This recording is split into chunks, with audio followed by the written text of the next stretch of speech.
এই লোহা নামে আল্লাহ পাক এই সূরার নামকরণ করলেন। কোরআন যদি শুধু ধর্মীয় কিতাব হয়, দরকার তো ছিল না আল্লাহ পাক এই ধর্মীয় কিতাবের মধ্যে লোহা নিয়ে কোনো কথা বলার তো দরকার ছিল না। আল্লাহ পাক লোহা নিয়ে কথা বললেন কেন? এই লোহানি আধুনিক বিজ্ঞান বলতেছে লোহার সৃষ্টি পৃথিবীতে নয়, বরং লোহা এসেছে বহির্জগৎ থেকে, অর্থাৎ আকাশ থেকে। কারণ পৃথিবীর পরিবেশ লোহা উৎপাদনের জন্য অনুপযোগী, কেননা সূর্যের তাপমাত্রা লোহা উৎপাদনের জন্য যথেষ্ট নয়। সূর্যের কেন্দ্রের তাপমাত্রা হচ্ছে 15 million degree Celsius. 15 million degree Celsius. আমরা কত ডিগ্রিতে আছে এখন? 25। বলেন কত? হয়তো 20, 25, 26, 27 এর মধ্যে আছে। আর সূর্যের কেন্দ্রের তাপমাত্রা হচ্ছে 15 মিলিয়ন, মিলিয়ন মন না, কি বলে লক্ষ কোটি না, 15 মিলিয়ন ডিগ্রি সেলসিয়াস। সূর্যের পৃষ্ঠে ফটোস্ফিয়ারের তাপমাত্রা হচ্ছে 5.5 থেকে 6,000 ডিগ্রি সেলসিয়াস। অথচ লোহা উৎপাদনের জন্য আনুমানিক 5 বিলিয়ন ডিগ্রি সেলসিয়াস প্রয়োজন। বিজ্ঞানীদের ধারণা কোন সুপারনোভা বিস্ফোরণ থেকে এই লোহার আগমন ঘটতে পারে। অথচ আল্লাহ রাব্বুল আলামিন আজ থেকে 1,500 বছর আগে সূরাতুল হাদিদে জানিয়ে দিয়েছেন লোহাটা নাজিল হয়েছে আসমান থেকে। একটু আস্তে বলি সুবহানাল্লাহ, জোরে বলি সুবহানাল্লাহ।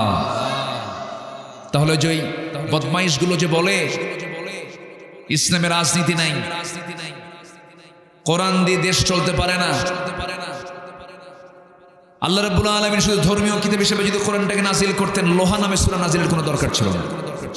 আল্লাহ রাব্বুল আলামিন বলেন وأنزلنا الحديد فيه بأس شديد ومنافع للناس।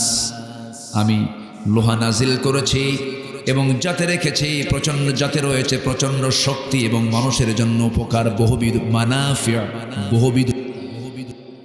আমার বডিতে যেমন বডি কি চলাচল করার জন্য যেমন ভিতরে হাড়ের প্রয়োজন, এই জমিনে আপনি যে কোনো স্ট্রাকচার তৈরি করতে যাবেন তার জন্য কি প্রয়োজন?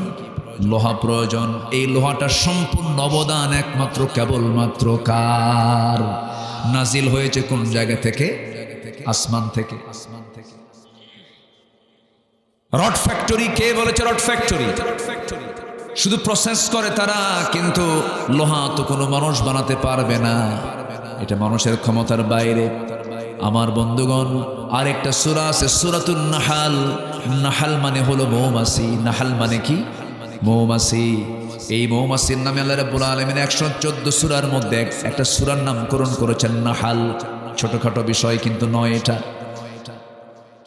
মৌমাছি নামে সূরা কেন নাযিল হলো? আল্লাহ রাব্বুল আলামিন মৌমাছিকে এমন একটা দায়িত্ব দিয়েছেন যে দায়িত্বটা পৃথিবীর কাউকে দেন নাই, মানুষকে দেন নাই। কারণ মানুষ খেয়ানত করবে, মানুষ ফাউল করবে, কিন্তু আল্লাহ রাব্বুল আলামিন মৌমাছিকে দায়িত্ব দিলেন যে দায়িত্বটা পৃথিবীর কাউকে দেওয়া হয় নাই। মৌমাছির দায়িত্ব আল্লাহ রাব্বুল আলামিন রেখেছেন পৃথিবীর সমস্ত রোগের ঔষধ। জোরে বলেন সুবহানাল্লাহ। ক্যান্সারের কোনো অ্যানসার? এটা ভুল কথা, এটা শিরকি কথা।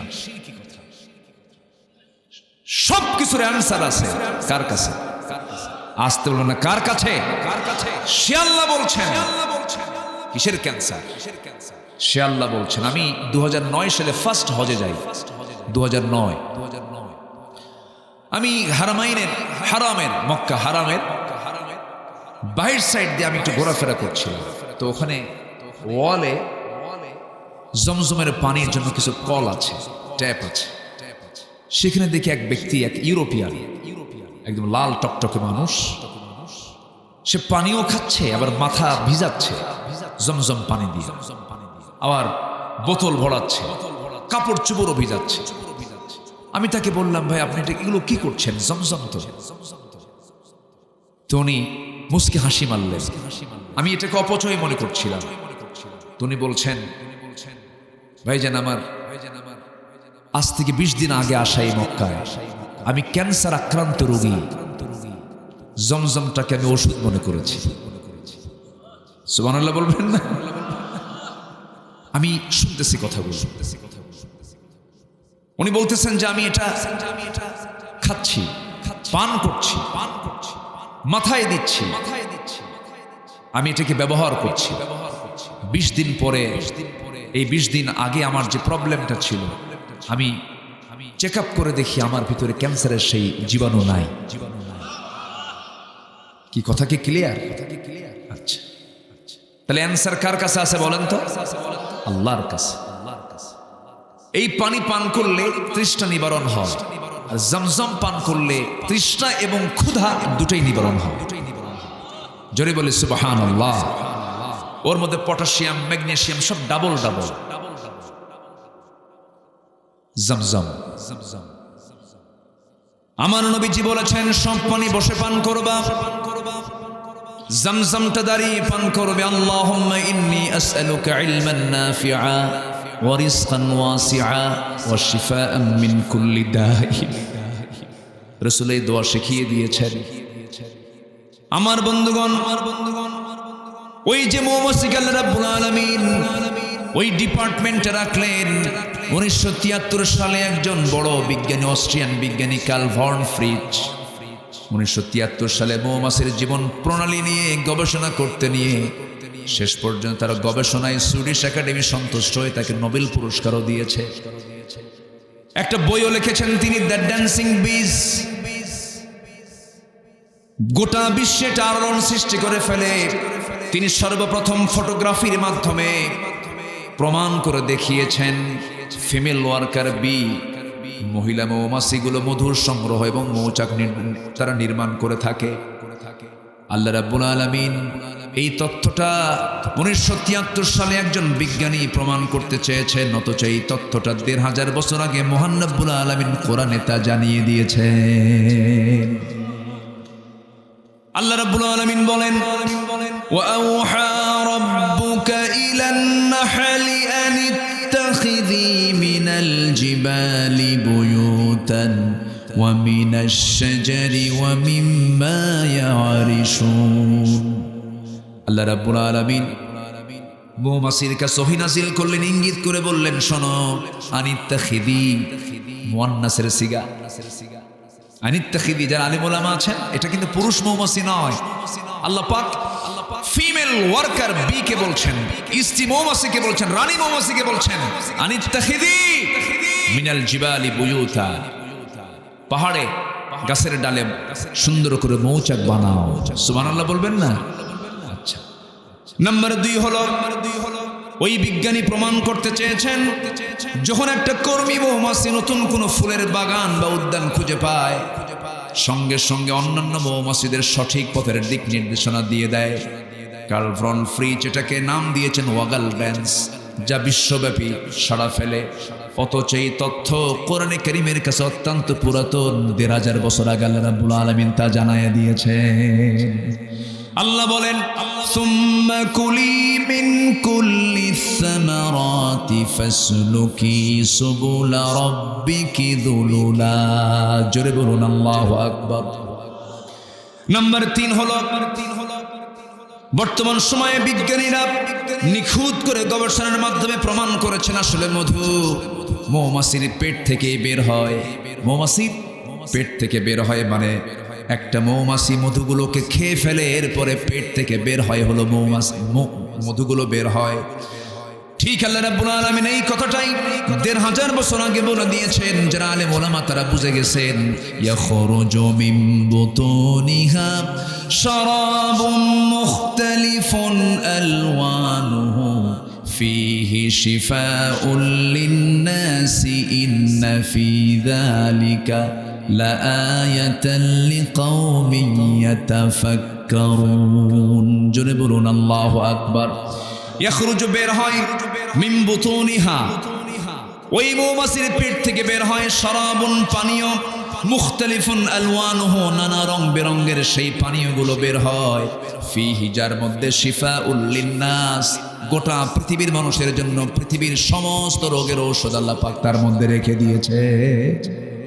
একটু আসতে বলি সুবহানাল্লাহ। আচ্ছা, এলাকায় মধুর দাম কত? মধু কেজি কত করে? এখানে মধু পাওয়া যায়?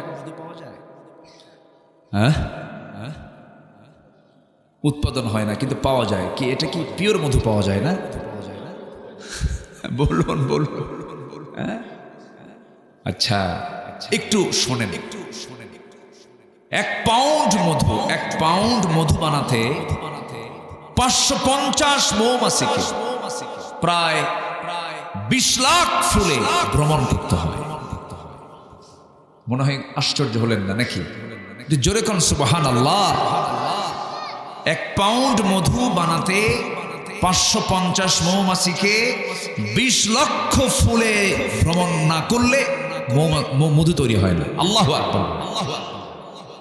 যেখানে একটা কর্মী মৌমাছিকে প্রায় 80,000 কিলোমিটার পথ অতিক্রম করতে হয়, অন্য একটা গবেষণার তথ্য এসেছে 1 পাউন্ড মধু প্রস্তুত করতে প্রায় মৌমাছিগুলোকে 14.5 লাখ কিলোমিটার পথ পাড়ি দিতে হয়, যা দিয়ে গোটা পৃথিবী 3 বার ঘোরা সম্ভব।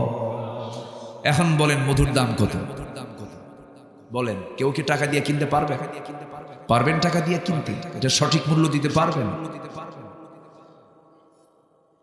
এই মধু তৈরি করতে আল্লাহ পাক এই বাহিনীকে রেখে দিয়ে কত পরিমাণ পরিশ্রম করায়া এই মধু বানায়া বলছেন এটা পান কর। ফিহি শিফাউল লিন্নাস, মরা সারা সব রোগের ওষুধের মধ্যে আছে, খা। আর সেই মধুর মধ্যে যারা কি ভেজাল দেয় তাদের কি একবার ফাঁসি দরকার না বারবার ফাঁসি দরকার? কি কথা কি বুঝতেছেন আপনারা? কথা বুঝতেছেন? আবার এই মৌচাকের মুখে অ্যাডমিনিস্ট্রেশন চালায়, প্রশাসন চালায় এমন কিছু এক ঝাঁক র্যাব বাহিনী। কি বাহিনী বলেন? এক ঝাঁক মৌমাছির পুলিশ বাহিনী মুখে দাঁড়ায় থাকে।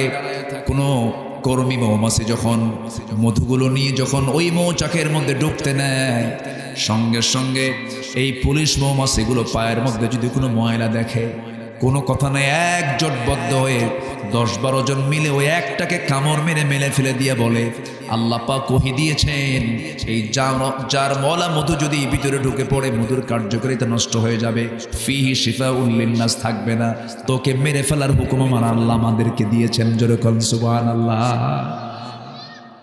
চিন্তা করেন। এখানে শেষ নয়, আরো বহু লম্বা কথা ছিল, শর্ট করে বলি। এখানে যেমন 25 ডিগ্রি সেলসিয়াস তাপমাত্রা আমরা আছি, 25-26 ডিগ্রি সেলসিয়াসে আছি। প্রত্যেকটা মৌচাকের মধু ভালো থাকার জন্য সেখানে দরকার হলো মিনিমাম 35 ডিগ্রি সেলসিয়াস তাপমাত্রা প্রয়োজন। যদি হঠাৎ করে 35 ডিগ্রির জায়গায় যদি 30 ডিগ্রি হয়ে যায়, কমে যদি যায়, মধুগুলো নষ্ট হয়ে যাবে। সেই জন্য করে কি ওই ভিতরে থাকে মৌচাকের মৌমাছিগুলো সব এক জায়গায় একভাবে একটা আওয়াজ দিয়ে তারা করে কি 2 পাখাটা ঝাপটায়া বারবার ঝাপটান মারে। ঝাপটান মারতে মারতে 30 ডিগ্রি সেলসিয়াস তারা ঝাপটাতে 30 ডিগ্রি সেলসিয়াসকে তারা 35 ডিগ্রি বানায় ফেলে। যেরকম সুবহানাল্লাহ। আবার যখন বেশি হয়ে যায়, এটাও তো সমস্যা। সেই সময়ে করে কেউ ওই পাখাটা আবার উল্টা করে ভিতরের সমস্ত বাতাসগুলো বাইরে বের করে স্বাভাবিক বানায় ফেলে 35 ডিগ্রি সেলসিয়াস। কথা ক্লিয়ার? এখন কোন ভেজাল করলে তার কি হওয়া উচিত?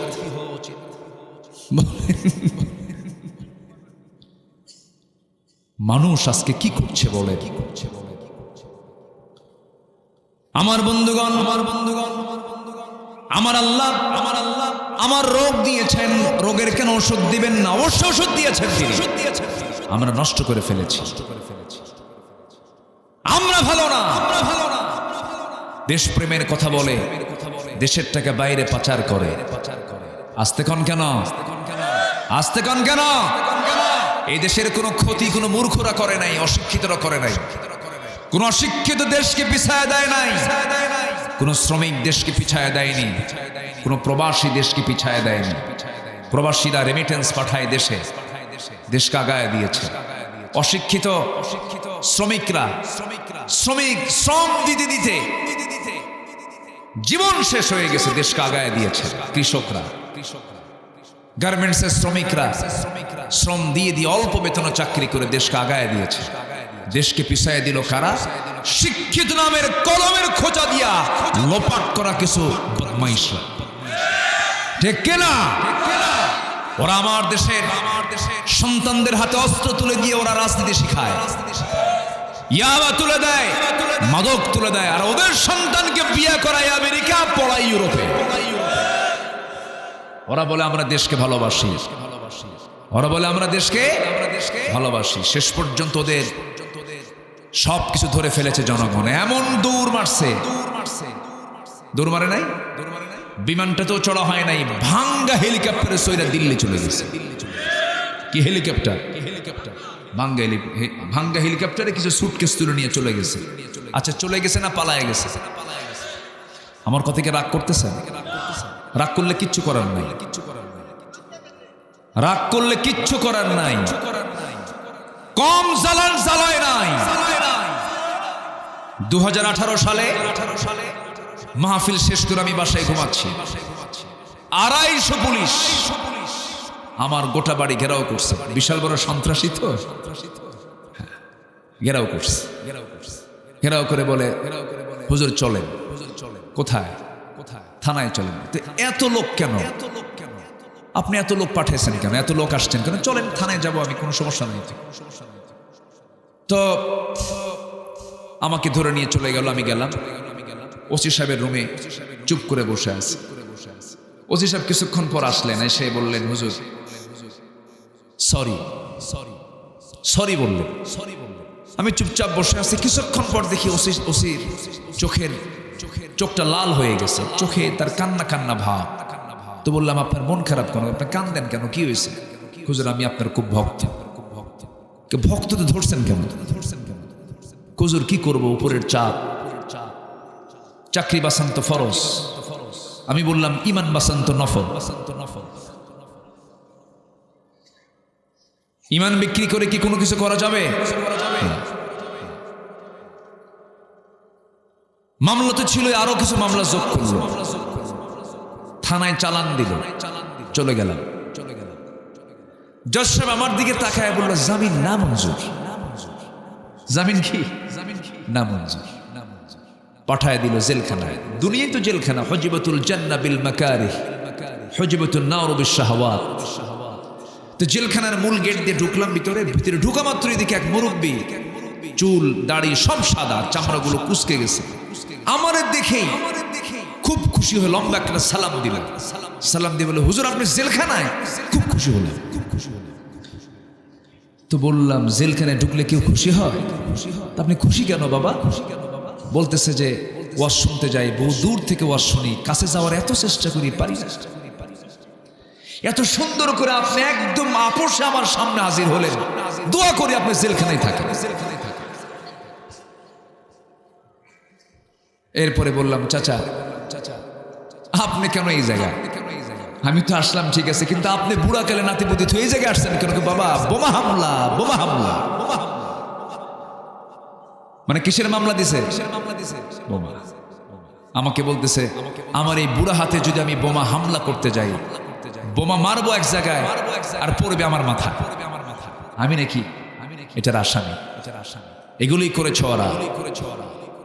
আমাদের কথাগুলো এখন শোনা দরকার। আসতে কোন কেন শোনা দরকার আছে না নয়? আল্লামা সাঈদীকে রিমান্ডে নিয়ে হিন্দু পুলিশ দিয়া তার গালে মুখে থাপড়ানো হয়েছে,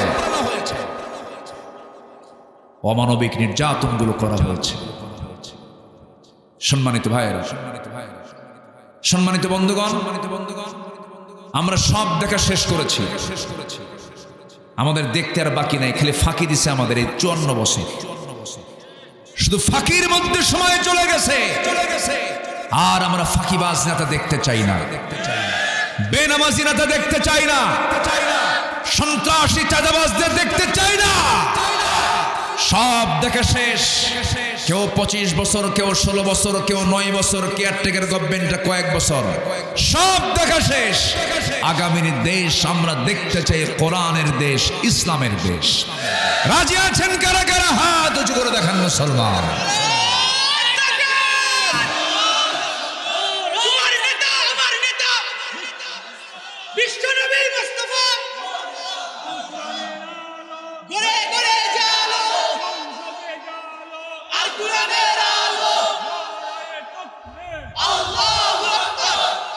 আল্লাহ কবুল করুন, আল্লাহ কবুল করুন, আল্লাহ কবুল করুন। কষ্ট পাচ্ছেন নাকি আপনারা? 9টি চরিত্র যার মধ্যে পাওয়া যাবে, 9টি বৈশিষ্ট্য যার মধ্যে পাওয়া যাবে, সে হচ্ছে বিবেকবান। কমন সেন্স তার মধ্যে আছে। এর মধ্যে 1 নাম্বার হলো আল্লাহর সাথে কৃত ওয়াদা যারা পূরণ করেছে। আমার রবকে কোনো সন্দেহ আছে? এটা মাথায় রাখতে হবে। 1 নাম্বার 2 হলো আল্লাহ রাব্বুল আলামিন বলেন ওয়ালা ইয়ানকুদুনাল মিসাকা ওয়াল্লাযীনা ইয়াসিলুনা মা আমারাল্লাহু বিহি আইয়ুসাল। নাম্বার 2 হলো যারা সকল প্রকার ওয়াদা করতে নিয়ে ওয়াদা কখনো ভঙ্গ করবে না, ওয়াদা যারা ভঙ্গ করে না তারা হচ্ছে উলুল আলবাব। আমার দেশে ওয়াদা রক্ষাকারী লোক বেশি না, ওয়াদা ভঙ্গকারী লোক বেশি। বলেন, যে টাকা খরচ দেয় সেই বিপদে, যে টাকা খরচ নেয় না সেই বিপদে। নিরাপদকে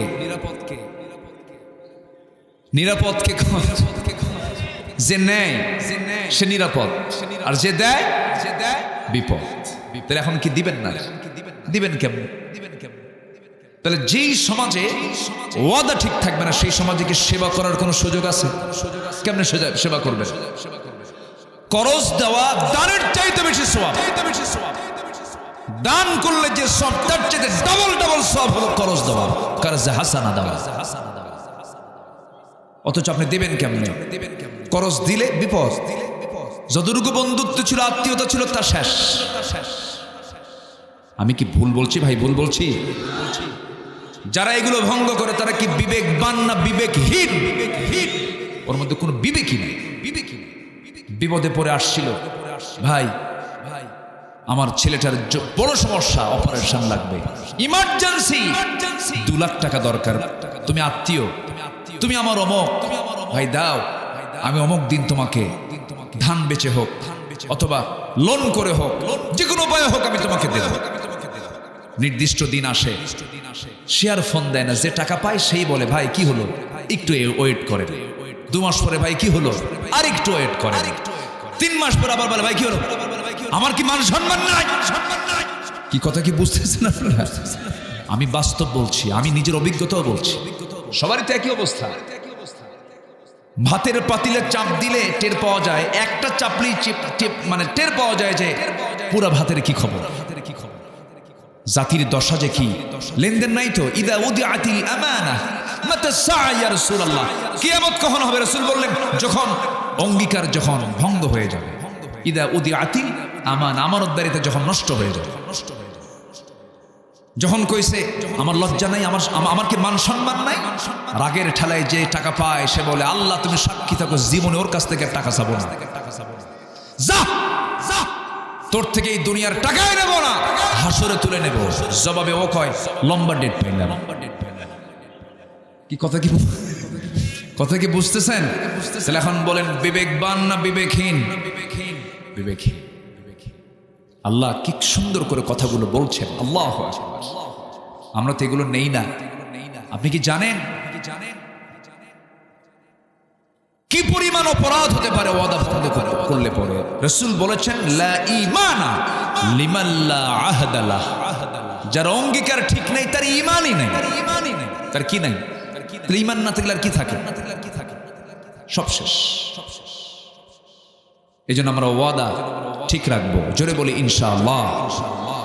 বিগত 16 বছরের নেত্রী একদিন নির্বাচনের কোন এক নির্বাচনের আগে বললেন, প্রিয় দেশবাসী, আমাকে নির্বাচিত করলে আগামী সরকারে আমরা যখন যাব, যদি আপনারা আমাদেরকে ম্যান্ডেট দেন, মদিনার সনদে দেশ চালাবো। শয়তানও বিশ্বাস করে।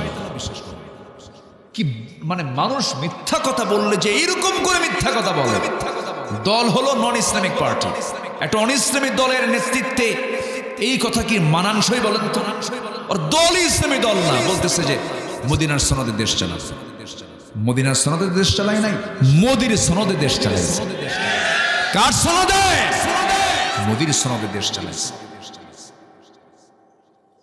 কষ্ট পাচ্ছেন নাকি আপনারা?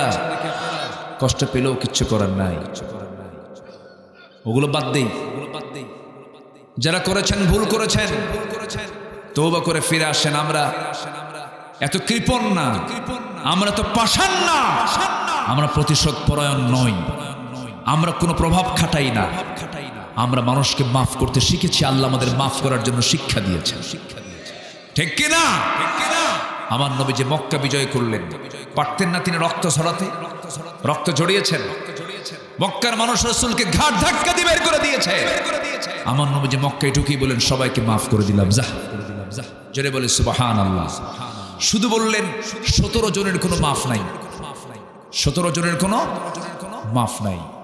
এই দেশেও কিছু অপরাধী আছে যাদের কোনো মাফ হবেও না। এরকম কিছু অপরাধী আছে না নাই? বলেন তো আছে না নাই? আমি আপনি তাদের মাফ করতে পারবো না। এরকম বদমাইশ কিছু আছে না নাই? বলেন। আচ্ছা,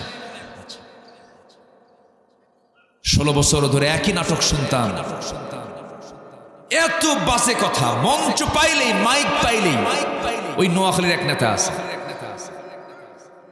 ওই যে হয়েছে দেখছেন, আওয়াজ হয়, মাইক পাইলেই বলতো খেলা হবে। এই হচ্ছে তাদের 16 বছরের ইতিহাস। আমরা এগুলো চাই না। আমরা সুন্দর সমৃদ্ধ একটি কল্যাণ রাষ্ট্র দেখতে চাই, যা হবে কোরআন দিয়ে। জোরে বলি ইনশাআল্লাহ। সবাই চান তো? ইনশাআল্লাহ সবাই চান তো? যারা চায় তারা বিবেকবান, আর যারা চায় না তারা কি? বিবেকহীন। আমি আল্লাহর আইনই চাবো, আমি আল্লাহর গোলাম, আমি আল্লাহর বিধানই চাবো। আমার রবকে, আমার আইনদাতাকে, আইন চাবো কার? কি বুঝতে কি আর বাদ থাকলো কিছু? আসুন। নাম্বার 3 হলো, 9টা তো এক রাত পেয়েছি, সংক্ষিপ্ত করে আমি আস্তে আস্তে সামনের দিকে আগাচ্ছি। হ্যাঁ, কম বললেন তো। সারা রাত হোক। কি সারা রাত থাকবেন আপনারা? এটা কি জানাজা সহ? কঠিন ব্যাপার। কথা তো সহজ না। আমাদের তো এক রাত না, আমাদের সব রাত কথা বলতে হয়। সম্মানিত ভাইয়েরা, এত সুন্দর মানুষ, সুনামিত, সুনামের সাথেই বসে আছেন। বলি আলহামদুলিল্লাহ।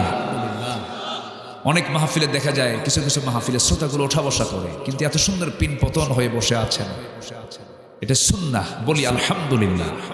রাসূলের সাহাবীরা এরকম করে বসে থাকতেন, চুপচাপ বসে থাকতেন। আল্লাহু আকবার। আকাশে উড়ন্ত পাখি এসে মাথার উপরে বসলেও টের পেত না। আল্লাহু আকবার। এটা সুন্নতি একটা পদ্ধতি। বসে আছেন, আর মেহমান ছেড়ে তো যাওয়াও ঠিক না। আমি মেহমান, তো আমাকে ছেড়ে চলে যাবেন, এটা কেমন হলো? আমি আপনাকে ছেড়ে চলে যাব, আমার আগে কেউ যাবেন না। জোরে বলি ইনশাআল্লাহ। জি। নাম্বার 3 হলো, সম্পর্ক দুনিয়ার সবার সঙ্গে মানে ছুটে গেল, আল্লাহর সঙ্গে সম্পর্ক ছুটানো যাবে না। রাজি আছেন না? বউ তালাক হয়, হতে পারে, হতে পারে না? বন্ধু বিচ্ছিন্ন হতে পারে, কারণ বন্ধু যদি গাঁজা খায়, মদ খায়, ও যদি ইসলাম বিরোধী তৎপরতা চালায়, ওর সঙ্গে বন্ধুত্ব থাকবে? থাকবে না। কিন্তু আমার আল্লাহর সঙ্গে বন্ধুত্ব কি নষ্ট করা যাবে? না। এটা হচ্ছে সবচেয়ে বড় চ্যালেঞ্জ। যারা আল্লাহর সঙ্গে বন্ধুত্ব ছুটে ফেলে, বিবেকবান না বিবেকহীন? উলুল আলবাবের অন্তর্ভুক্ত সে নয়। আল্লাহর সঙ্গে সম্পর্ক বজায় রাখতে হবে। এই সম্পর্ক কখনো নষ্ট করা যাবে না। ছেলের সম্পর্ক মাইনাস হবে একদিন, মেয়ের সম্পর্ক মাইনাস হবে একদিন, বউ একদিন মাইনাস হয়ে যাবে, বন্ধু মাইনাস হয়ে যাবে। গত কয়েক মাস আগে আমার এক বন্ধু ছিল, একসঙ্গে আলিম পাশ করেছি, দাখিল পাশ করেছি। আমি এইদিকে চলে আসলাম, সে আলিম পাশ করে আর্মিতে ঢুকে পড়লো, অফিসার হয়ে গেল, জিয়া তার নাম। বহুদিন কথা হয় না, ফোন দিলাম, বন্ধুর খবর নেই। বন্ধুকে ফোন দিয়েছি, কিন্তু বন্ধুর কল থেকে, ফোন থেকে মহিলার কণ্ঠ চলে আসলো। ভাবলাম মনে হয় ভাবি হতে পারে। বললাম আপনি কে? আমি অমক। বললাম ভাই কোথায়? বন্ধু জিয়া কোথায়? দেখি তার মুখ থেকে কোনো কথা বের হয় না। বলতেছে সে তো চলে গেছে। কোথায়? দুনিয়াতে নাই। আমি আর ওই কথা শোনার পরে এটাকে মানাতে পারছিলাম না। হারে বন্ধুটার সঙ্গে প্রায় প্রায় কথা হতো সে মরে গেল, আমার বয়সী মানুষ আজকে নাই, দুনিয়া থেকে বিদায় নিয়েছে। বউটা পর হয়ে গেছে, সন্তান পর হয়ে গেছে। আপনি আপনি আজকে মরে যান, বউটা পর হয়ে যাবে, সন্তানটা পর হয়ে যাবে। আপনার বউ যদি কম বয়সী হয়, শ্বশুর বাড়ির লোকজন আপনার বউটাকে নিয়ে গিয়ে অন্যত্র বিয়ে দিয়ে দেবে, অন্যের সংসারে চলে যাবে, নতুন স্বামী পাবে, আনন্দ করবে। ওই বউটাই পরের দিন ফোন দিয়ে তার আব্বা আম্মাকে বলবে, বাবা তোমরা সিদ্ধান্ত ভালোই নিয়েছো, আগের স্বামীর চাইতে এই স্বামী আমার আরো ভালো। এটাই দুনিয়ার নিয়ম। সারা জীবন কষ্ট করে ব্যবসা বাণিজ্য করে কামাই করে শেষ হয়ে গেল, দুনিয়া থেকে বিদায় নিলাম, সন্তান সম্পদ দখল করে ফেলবে।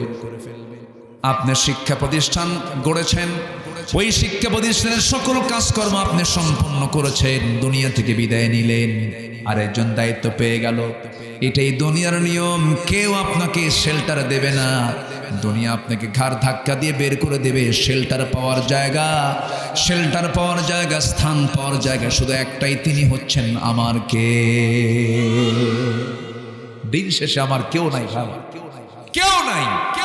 এই জন্য সব সম্পর্ক বাদ হলেও আল্লাহ যাবে না, এটাকে টিকে রাখতে হবে। আল্লাহ আমার সঙ্গে সম্পর্ক গড়তে চান। আমার আল্লাহ কত উদার দেখেন, আমার আল্লাহ আমাকে মাফ করার জন্য প্রত্যেক রাত্রিতে চলে আসেন, শেষ রাত্রিতে ফিস সামাঈদ দুনিয়া, দুনিয়ার আকাশে এসে বলেন, আলা মিন মুস্তাগফিরিন ফাগফির লাহ। কোন ক্ষমা প্রার্থী আছে আমার কাছে ক্ষমা চাবে, আমি তাকে ক্ষমা করে দেব। কার রিজিকের সমস্যা আছে আমার কাছে চাও, তার রিজিকটাকে আমি প্রশস্ত করে দেব। এমন করে আল্লাহ পাক বলতে থাকেন। সেই সময়ে যদি কোনো বান্দা শেষ রাত্রে ঘুম থেকে উঠে ওযু বানায় নামাজে দাঁড়ায়া যায়, আল্লাহর সঙ্গে তার ডাইরেক্ট কানেকশন হয়ে যায়। জোরে বলি সুবহানাল্লাহ। আবার শয়তানও কম না, শয়তান ওই সময়ে আসে। হাদিসে এসেছে শেষ রাত্রিতে ফজরের একটু আগ দিয়ে শয়তান চলে আসে, প্রত্যেক বান্দার শিওরে এসে মাথার চুলে হাত দেয়, মাথার চুলে হাত দেয় আর বলে, আলাইকা লাইলুন তাবিল, আলাইকা লাইলুন তাবিল। সই হাদিসের বর্ণনা, তোমার রাত অনেক লম্বা, তোমার রাত অনেক লম্বা, ঘুমাও ঘুমাও। শয়তান এমন করে বলতে থাকে। সেই সময় রাসূল বলেন, শয়তান মোটে 3টা গিট মেরে দিয়ে চলে যায়। ওই 3টা গিট যদি কেউ ছুটাতে চাও, 3টা আমল করবে। ঘুম থেকে চট করে উঠে বিছনা থেকে পিঠটা সরায় নিয়ে বলবে, আলহামদুলিল্লাহিল্লাযী আহইয়ানা বা'দা মা আমাতানা ওয়া ইলাইহিন নুশুর। একটা গিট ছুটে গেল। ওযু বানাবে, 2টা গিট ছুটে গেল। ওযু করে মসজিদের দিকে রওনা দিয়ে নামাজে দাঁড়াবে, 3টা গিট ছুটে গেল। 24 ঘন্টা একদিন শয়তান তার কাছে ওয়াসওয়াসা দেওয়ার সাহস পায় না। জোরে বলে সুবহানাল্লাহ, আর জোরে বলে সুবহানাল্লাহ। সবাই কি নামাজ পড়তে রাজি আছেন নাকি? কয়টা গিট ছুটাবো আমরা বলেন? কয়টা গিট বলেন? 1 নাম্বার কি দিয়া? ঘুম থেকে উঠে বসবো। নাম্বার 2 হলো কি দিয়া? ওযু করে। নাম্বার 3 কিসের নামাজ পড়ে? কিসের নামাজ বলেন? ফজর নামাজ পড়ে। এই 3টা রেগুলার যদি করতে পারি, আল্লাহর কসম করে বলি, যে বান্দা এই 3টা নিয়মটা সারা জীবন মেনে চলবে, শয়তান তাকে ওয়াসওয়াসা দিতে পারবে না। কিন্তু দুঃখজনক হলো সত্য, বাংলাদেশের শতকরা 5% মুসলমান নামাজ পড়ে। কত পার্সেন্ট? 5%। তাও জামাতের খবর নাই। 5 ওয়াক্ত মসজিদ, যেখানে গ্রামের মসজিদগুলো ফজরের সময় মুসল্লির সংখ্যা মোটে 3 জন, ইমাম, মুয়াজ্জিন, খাদেম। চাকরি আছে বলে আছে, চাকরি না থাকলে ওই 3টাও থাকতো না। বাস্তব বলছে। কিছু বুড়া চাচা মাঝে মাঝে আসে, চাচা নামাজে কেন আসছেন? কোমর নড়ে না, বুড়া হয়ে গেছেন, কেন আসেন? বাবা বুড়ি মরে গেছে, বুড়ি থাকলে আমি আসতাম। আমি কি ভুল বলছি ভাই? মসজিদগুলো আজকে টাইলস ওলা মসজিদ, শীতাতাপ নিয়ন্ত্রিত মসজিদ, কিন্তু মুসল্লিগুলো নাই। শয়তান তো ওই জায়গায় ওয়াসওয়াসা দিয়ে বসে আছে। আমার বন্ধুগণ, দিন শেষে আমার বন্ধু একমাত্র আল্লাহ। সে আল্লাহকে আমরা টাইমটা দিয়ে দেব সবার আগে, সময়ের মালিককে। অতএব সময় দেব আগে কাকে? আল্লাহকে সময় দেব। নামাজ পড়বো কয় ওয়াক্ত বলেন? 5 ওয়াক্ত নামাজ আমরা পড়ব। কবরকে ভয় করা দরকার। আমি মরে যাচ্ছি, মরার সঙ্গে সঙ্গে কেউ আমাকে দেখবে না, ওই কবরে দেখার মতো একজন আছেন, তিনি আমার কে? আল্লাহু আকবার। আমার ভাইয়েরা, কবরকে দেখে সাহাবীরা পর্যন্ত ভয় পেতেন। 10 জন সাহাবী জান্নাতের সংবাদ পেয়েছিলেন, এর মধ্যে একজন ছিলেন সাইয়েদনা ওসমান রাদিয়াল্লাহু তাআলা আনহু। কবরের কথা যখন তিনি স্মরণ করতেন, বাচ্চার মতো কাঁদতেন। কবরের সামনে যখন যেতেন, হাউমাউ করে কাঁদতেন আর বলতেন, এই কবরবাসী দুনিয়াতে কত বন্ধু বান্ধব নিয়ে ঘুরতো ফিরতো, আজকে কেমন করে অসহায় হয়ে পড়ে আছে। আমি ওসমান একদিন এই জায়গায় আসবো, কেমন করে থাকবো আমি, পেরেশান হয়ে যেতেন। সাইয়েদনা ওমর ফারুক পাগলের মতো কাঁদতেন।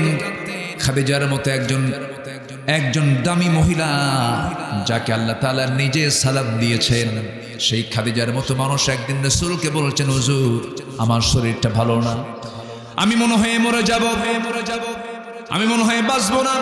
রাসূল বলছেন, ও খাদিজা, 3 দিন আগে আমার চাচা আবু তালেবকে আমি বিদায় দিলাম, তুমি এমন করে কথা বলছো কেন? আমার তো ঘা শুকায় নাই, শোকের ঘা এখনো আছে কাঁচা। কি বলতেছো? হুজুর শরীরটা ভালো যাচ্ছে না, মনে হয় মরে যাব, আমাকে মাফ করে দিয়ে, আমি আপনার কাছে কিছু চাই। রাসূল বলেন, তুমি তো আমার কাছে কোনোদিন কিছু চাও না, আজকে যা চাইবা তাই দেব। তিনি বলছেন, আমি দুনিয়ার কিছু চাই না, আমি যখন মরে যাব আমার লাশটা নিয়ে আপনি কবরে শোয়া দিবে, 3টা প্রশ্নের জবাব আপনি আমার হইয়া দিয়ে দিবে। রাসূল বলছেন, কেন? খাদিজা বলছেন, আমার মন বলছে কবরে 3টা প্রশ্নের জবাব দেওয়ার মতো যোগ্যতা আমার নাই। কি করে তারা অস্থির ছিলেন, কবরের চিন্তা করেছেন। সেই কবরে আমাকে আপনাকে যেতে হবে ভাই। এখানে যারা বসে আছি, অনেকের বাপ চলে গেছে, ভাই চলে গেছে, বোন চলে গেছে, আত্মীয় স্বজন চলে গেছে, আমিও চলে যাব। এই চিন্তাটা মাথায় নিয়ে আমরা চলবো। মান আকিয়াসুন নাস ওয়া আহজামুন নাস ইয়া রাসূলুল্লাহ, সবচেয়ে চালাক লোকটা কি? রাসূল বললেন, সবচেয়ে চালাক লোকটা সেই, قال اكثركم ذكر للموت واكثرهم استعدادا اولئك الاكياس ذهبوا بشرف الدنيا وكرامه الاخره। সেই লোকটাই সবচেয়ে বেশি চালাক, যে মৃত্যুর কথা বারবার স্মরণ করে। জোরে বলি সুবহানাল্লাহ। যে কোনো মুহূর্তে আমরা চলে যাচ্ছি, ফিরে যাব কার কাছে? আল্লাহর কাছে। আল্লাহ আমাকে বারবার প্রশ্ন করছেন, আমার কাছে তুমি আসবে বান্দা, আমি তোমাকে নসিহত করি, ইত্তাকুল্লাহা ওয়াল তানজুর নাফসুম মা কদ্দামাত লিগাদিন ওয়াত্তাকুল্লাহ ইন্নাল্লাহা খাবীরুম বিমা তা'মালুন। জোরে বলুন আল্লাহু আকবার। লক্ষ্য করে দেখো আগামীকালের জন্য তুমি কি পাঠাচ্ছ। আল্লাহকে ভয় করো। তুমি যা কিছু করছো সব খবর কিন্তু আমার আল্লাহ রাখেন। এই জন্য আমার বন্ধুগণ, সবার আগে সম্পর্ক আমরা গড়বো কার সাথে? আসতে বলবেন না, কার সাথে? আল্লাহর সঙ্গে আমরা সম্পর্ক গড়বো। নামাজটা পড়বো কয় ওয়াক্ত? বউ যদি নামাজ না পড়ে কি করবেন? হ্যাঁ, সবার বাড়িতে বউ আছে না নাই? এই বউ আছে না? আস্তে আস্তে কয় বউ নাই মনে হয়। আছে না নাই? আছে তো। বউ যার নাই, বউ যার নাই তাদের মনে হয় একটু মন খারাপ নাকি? হুজুর আপনি বললেন কেমনে? কই নাই তো। দোয়া করি আল্লাহ তোমাদের বউ জুটায় দিক। নিজে যেন খুঁজতে যায়, ছাত্র জীবনে নিজে খোঁজা যাবে নাকি? বিয়ের সময় যখন হবে পরিবারকে জানাবে, বলবে পিছনের দরজা দিয়ে না, সামনের দরজা দিয়ে যাবে। ওয়ালা মুত্তাখিদি আখদান ওয়ালা মুত্তাখিদাতি আখদান, এগুলো করবা না। গোপন গোপন কিছু করবা না। Messenger, imo, Line, Viber, WhatsApp, imo, এগুলো করবা না। দেখেন না কিছু কিছু যুবক আছে গার্লস স্কুলের সামনে যে ইতিমের মতো বসে থাকে, মানে মাও নাই বাপও নাই। মেয়েটা বের হয়, পিছে পিছে যায় ইতিমের মতো। মেয়েটাকে বলে একটা বার আমার দিকে তাকাও না, আমি তোমাকে কি মোহাব্বত করি। 3 রাত হলো ঘুম নাই আমার। এই আসে না নাই? এগুলো লস প্রজেক্ট। চুরি ফিতে কিনে দেওয়ার দরকার নেই, এগুলো লস। ফুচকা খাওয়াইও না, এগুলো কইরো না। সময় নষ্ট, জীবন নষ্ট। এটা নারীর পিছনে যাচ্ছ, তোমার ক্যারিয়ার গঠন হবে না। ক্যারিয়ার গঠন হলে তুমি নারী পাবে। নারীর পিছনে যাচ্ছ, তোমার শিক্ষা জীবন ব্যাহত হবে। ক্যারিয়ার গঠন করবে, তুমি নারী পাবে। তাহলে ক্যারিয়ার গঠন করলে শিক্ষা পাবে। তুমি নারীকে পাবে, তুমি শিক্ষা অর্জন করো, ক্যারিয়ার গঠন করো, যোগ্য হও, সব কিছুই পাবে, আবার শেষে নারীকেও পাবে। তাও বৈধ না অবৈধ?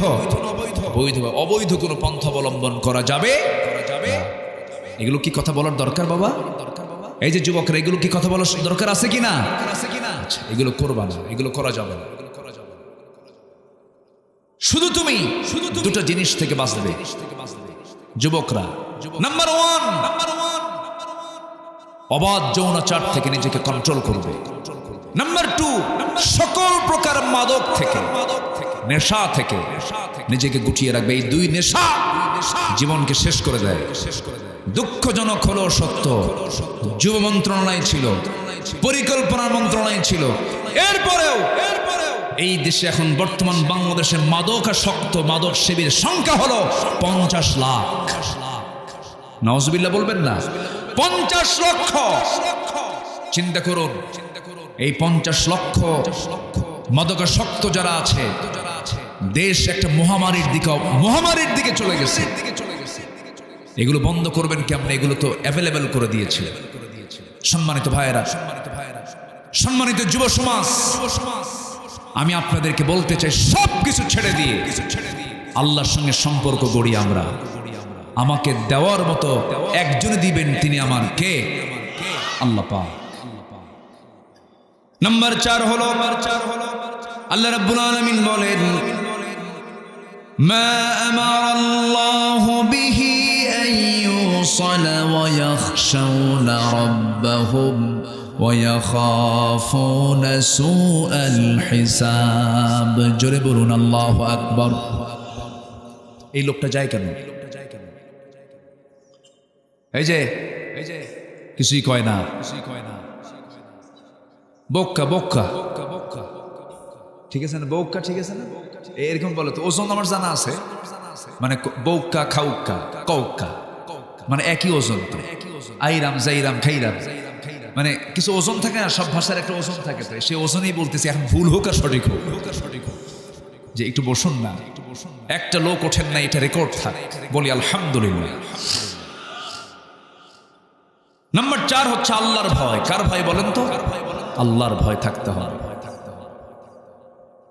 সাইয়েদনা ওমর ফারুক রাদিয়াল্লাহু তাআলা আনহু রাতের বেলা একা একা ঘুরতেছেন, একা একা, কেউ নাই, সামনেও কেউ নাই, পিছনেও কেউ নাই। তাদের প্রটোকল লাগতো না, কারণ তাদের মধ্যে কোনো ভুল, তারা জনগণের সঙ্গে প্রতারণা করেছেন এমন কোনো রেকর্ড নাই। তারা মনে করতেন আমার কোনো শত্রু নাই, আমি কোনো ক্ষতি করিও নাই, একা একা চলতেন। একা একা ঘুরতেছেন, হঠাৎ করে এক বাড়ির সামনে গিয়ে তিনি দাঁড়ালেন। সেই বাড়িটির ভিতরে মা আর মেয়ে গল্প করছে, মা আর মেয়ে গল্প করছে। মা মেয়েকে বলছে, মা শোনো, আজকে সন্ধ্যাবেলায় যে দুধ দহন করেছি, সেই দুধ দহন করা দুধ দিয়ে আগামীকালকে যে টাকাটা পাবো, আমাদের সংসারের খরচ কাভার হবে না। এই জন্য দুধের ভিতরে কিছু পানি মিশিয়ে দাও, দুধের পরিমাণ বেশি হলেই সব খাবার আমরা করতে পারবো। মেয়েটা বলছে, মা আমি এই কাজ করতে পারবো না, কারণ এটা গুনার কাজ। মা বলতেছে, আমার মেয়ে তুমি কি ভয় পাচ্ছ? এই জনপদের যে খলিফা ওমরে ফারুক এই জায়গায় নাই, তার লোক এই জায়গায় নাই, ঘরের মধ্যে লুকায় লুকায় পানি দিবা, কেউ দেখবে না, তাড়াতাড়ি পানি দাও। মেয়েটা বলছে, মা এই কাজ আমার দ্বারা হবে না, কারণ অন্ধকারে আর আলোতে বান্দা যেটাই করুক না কেন, সবচেয়ে বড় রাজ সাক্ষী হচ্ছেন আল্লাহ রাব্বুল আলামিন। আল্লাহ পাক আমার আমল নামে গুনাহ লিখবেন, এত বড় অপরাধ, এত বড় ভুল কাজ আমি করতে পারবো না মা। এই কথাগুলো শুনলেন, সাইয়েদনা ওমর ফারুক কেঁদে ফেললেন, বাড়িতে চলে গেলেন, বউকে ডাক দিয়ে বললেন, আমার স্ত্রী, আমার ছেলে বউ পেয়ে গেছি। সুবহানাল্লাহ বলবেন না? খলিফা ওমর কি সাধারণ মানুষ না, রাষ্ট্রপতি? খলিফা। আর ওই বাড়িটা কি বলেন তো? গোয়াল। হ্যাঁ, তো ফাইন কথা বলেছেন। সাধারণ পরিবার। কি বেচে? কি বেচে বলেন? দুধ বেচে খায়। পরের দিন পাঠায়া দিলেন, বউকে বললেন, যাও ছেলে বউ দেখে আসো, ওই মেয়েটাই হবে আমার ছেলের বউ। আল্লাহু আকবার বলেন। আর এখন কত কি লাগে, ছেলেকে বিয়ে করাবে, মেয়ের কত কি লাগে, মেয়েকে বিয়ে করাবে ছেলের কত কি লাগে, ছেলে কি পাস, কি মাস্টার্স, আর কি আছে ক্যামফিল সহ পিএইচডি, আর কি আছে ক্যাশ কত, 50 লাখ। বিদেশে কি কোনো কোথাও কিছু আছে কি? বিদেশেও ব্যবসা আছে, মঙ্গল গ্রহে অফিস আছে, মঙ্গল গ্রহে কি আছে? অফিস আছে। কত কি লাগে। আর সাইয়েদনা ওমর ফারুকের কি লাগলো? আল্লাহর ভয়। কি লাগলো? কি দরকার হলো? আল্লাহর ভয়। ওয়ায়াখশাউনা রাব্বাহুম, আল্লাহর ভয় যার মধ্যে থাকবে সে হচ্ছে বিবেকবান। বলি আলহামদুলিল্লাহ, উলুল আলবাব তারা। সাইয়েদনা ওমর ফারুক রাদিয়াল্লাহু তাআলা আনহু রাষ্ট্র থেকে মধু পেয়েছেন। এক বোতল মধু নিয়ে বাড়িতে এসে বউটাকে বললেন, বউ আমার, এই বোতলের মধুটাকে 5 ভাগ করবে, সমান 5 ভাগ করে 1 ভাগ আমাদের জন্য রেখে দিয়ে বাকি 4 ভাগ প্রতিবেশীর হাতে হাতে দিয়ে দিবা, কম বেশি যেন না হয়। কথা শেষ না হতেই আবার পরক্ষণই বললেন, বউ আমার, মন খারাপ করো না, এই মধুভাগের দায়িত্ব আমি তোমারে দেব না। বলেন তো এই আচরণটা করলে কি স্ত্রীকে সন্তুষ্ট হতে পারে? আস্তে আস্তে করে। আপনাদের বউ মনে হয় রাবিয়া বসরিফে, ভাবসাপ্তে এরকমই মনে হচ্ছে। ক্যাসাল লাগবে না, ক্যাসাল লাগবে না, শুধু যদি বলেন যে এটা তোমার মাপতে দেব না, আমার যদি বিশ্বাসই করো না, যাও কি ঠিক কি না, একটা বড় কিছু হয়ে যায়। সাইয়েদনা ওমর ফারুক নিলেন, একটু মন খারাপ করলেন, কিন্তু কিচ্ছু বললেন না। চলে গেলেন প্রতিবেশীর কাছে গিয়ে বললেন, এই আমার প্রতিবেশী, এই যে 1 বোতল মধু আছে 5 ভাগ করবে, 1 ভাগ আমাকে দাও, বাকি 4 ভাগ তোমরা 4 ঘর বুঝে নাও। তিনি তার অংশের মধুগুলো নিয়ে এসে বউয়ের হাতে দিয়ে বলছেন, বউ আমার, এই যে মধুগুলো তুমি নিয়ে নাও। আল্লাহর কসম করে বলি, তোমাকে সন্দেহ করি নাই, আমি তোমাকে ট্রাস্ট করি। আমি রাষ্ট্র চালাই, তুমি আমার পরিবার চালাও। আমি তোমার কাছে চিরঋণী, কিন্তু আমি তোমাকে মধুভাগের দায়িত্ব কেন দিলাম না? এর কারণ হলো মধু হলো তরল জিনিস। এই মধু যখন ভাগ করতে যাবে সমান 5 ভাগ ঠিকই করবে, কিন্তু মধু তরল, সেখানে হাতের প্রয়োজন হবে। তুমি যখন হাত দিয়ে যখন সমান করতে যাবে, তোমার হাতে 1 ফোঁটা হোক, 2 ফোঁটা হোক, 3 ফোঁটা হোক মধু লেগে যাবে। এতটুকুন মধু আমাদের আমলনামায় আমাদের ভাগে বেশি আসুক এটা চাই নাই মনে করে মধুভাগের দায়িত্ব আমরা অন্যের কাঁধে দিয়ে দিয়েছি। কার ভয়? আসতে বলবেন না, কার ভয়? আল্লাহর ভয়। সাইয়েদনা আবু বকর সিদ্দিক রাদিয়াল্লাহু তাআলা রাতের বেলা হাঁটতেছেন, ক্ষমতা পেয়েছেন। কি পেয়েছেন? ক্ষমতা। কি ক্ষমতা? দেশের ক্ষমতা। কিসের ক্ষমতা? দেশের ক্ষমতা, রাষ্ট্রের ক্ষমতা পেয়েছেন। রাতের বেলা হাঁটতেছেন একা একা, সামনে ওমর ফারুক দেখে বলছেন, আমিরুল মুমিনিন, এই পাথরের উপরে খালি পায়ে হাঁটতেছেন, চামড়া ফেটে রক্ত বের হয়ে যাবে, এমনটা করছেন কেন? তিনি বলছেন, খালি পায়ে হাঁটতেছি কারণ হলো জুতা পায়ে হাঁটলে পরে জুতার সাথে পাথরের একটা আঘাত লাগবে, আওয়াজ হবে। আমার জনগণের যদি ঘুমের ব্যাঘাত হয়, কিয়ামতের দিন কি জবাব দেব? সে আল্লাহর ভয়ে আমি খালি পায়ে হাঁটি। আর নেতা আসিতেছেন ঢাকা থেকে সুনামগঞ্জ, 3 ঘন্টা রাস্তা বন্ধ, ট্রাফিক সব বন্ধ, নেতা আসবেন। ওই সমস্ত নেতার নেতৃত্ব আমরা আর মানতে চাই না। আসতে গান কেন? বাত কি ঠিক আছে না?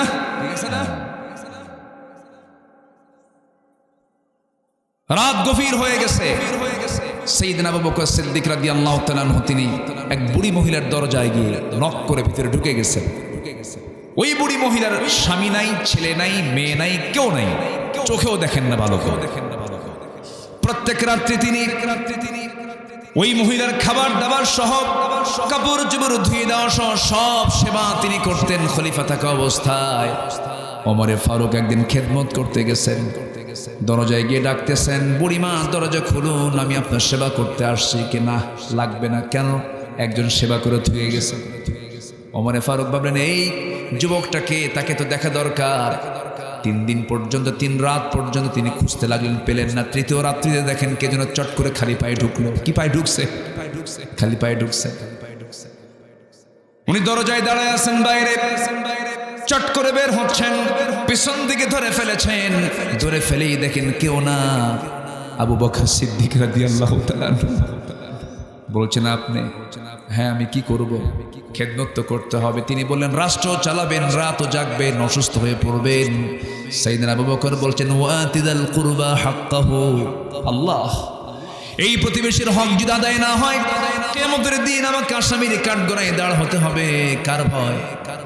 আসতে বলবেন না, কার ভয়? 2 বছর পর্যন্ত তিনি খেদমত করে গেছেন, মারা গেলেন প্রথম খলিফা। দ্বিতীয় খলিফা হলেন কে? দ্বিতীয় খলিফা কে হলেন? ওমর। কি সুন্দর করে উত্তর দিচ্ছেন। বহুদিন আগে এক মাহফিলে প্রশ্ন করলাম, ওমরে ফারুককে চিনেন কি? সামনে থেকে এক ছেলে দাঁড়ায় বলে, হুজুর আমি ভালো করে চিনি। কে? আমাদের বাড়ির দোতলায় ভাড়া থাকে।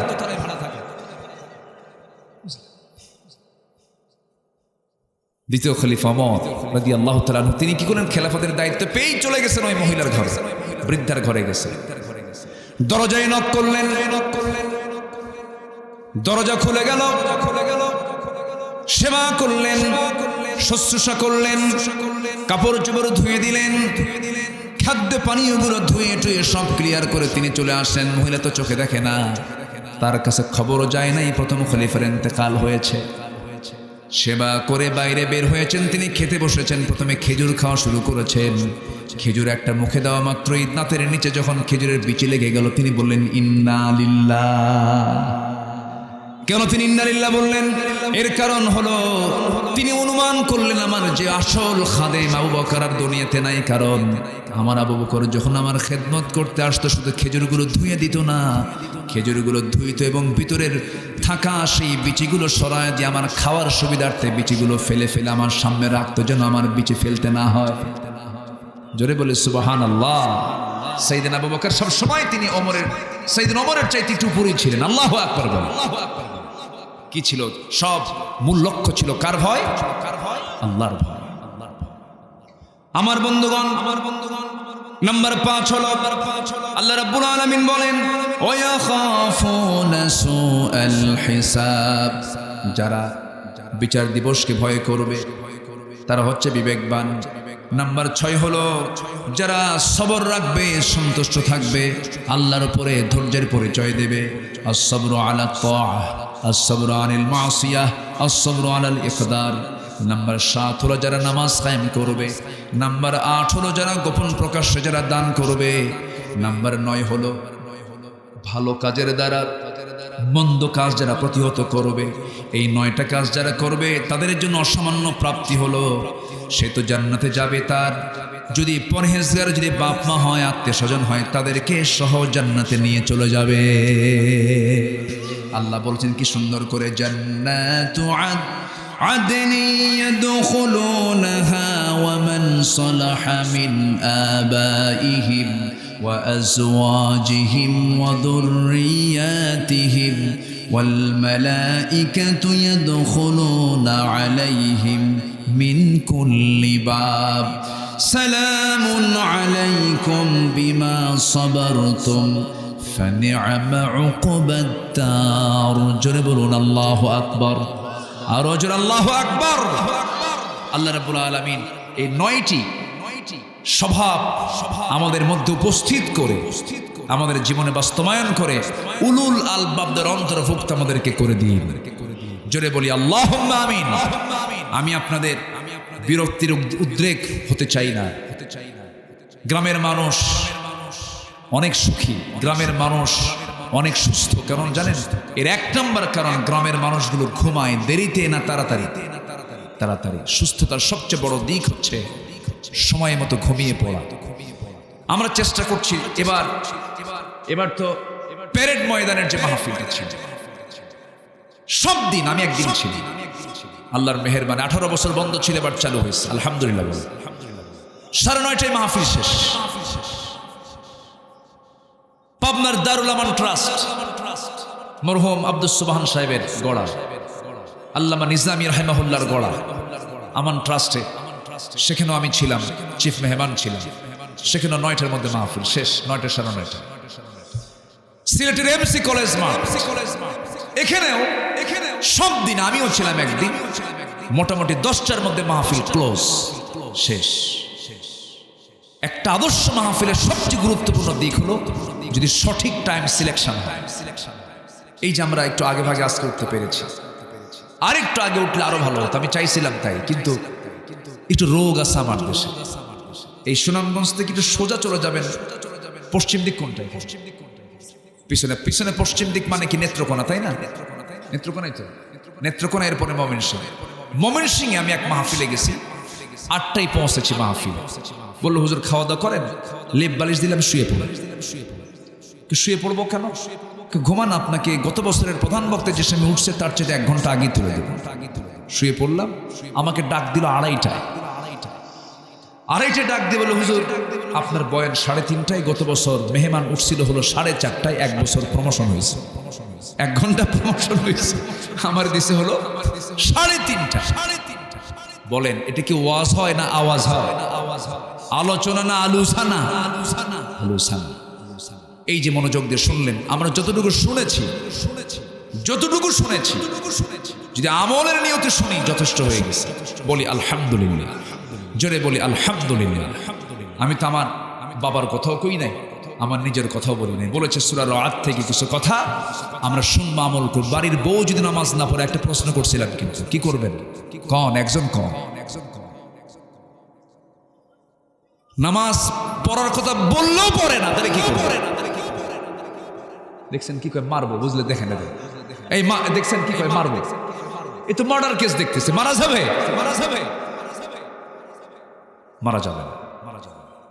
কি সমস্যা? দেন না, কোনো সমস্যা নেই, দেন। জি ঠিক আছে, আমি টের পাইছি এই অভিনাজিল হয়েছে মাহফিল ওঠার আগে, কোনো সমস্যা নেই। এত সুন্দর মানুষ আপনারা, আমি খুবই, এটা আমার জন্য মেমোরাইজ হয়ে থাকবে, আমার স্মরণীয় হয়ে থাকবে। একটা লোক আজকের মাহফিল থেকে উঠেন না, বলি আলহামদুলিল্লাহ। জি বসুন, আমরা দোয়া করে বিদায় নেব। তার আগ দিয়ে বউ মারা যাবে না, বউ যাবে না, এটা ছোট লোকের কারবার। এটা সুন্দর করে বুঝাবেন, বউটা যেন পর্দায় থাকে। বলবে একটা নারী যদি ভালো হয়, 4টা পুরুষ ভালো হয়ে যায়, আর একটা নারী 4টা পুরুষকে জাহান্নামে নিয়ে যায়। এই জন্য সবার বাড়িতে মা, বোন, মেয়ে, স্ত্রী আছে না নাই? পর্দা করা কি ফরজ, এই দায়িত্ব কি আমাদের নাই? আচ্ছা, এটা নিশ্চিত করবেন। জোরে বলি ইনশাআল্লাহ।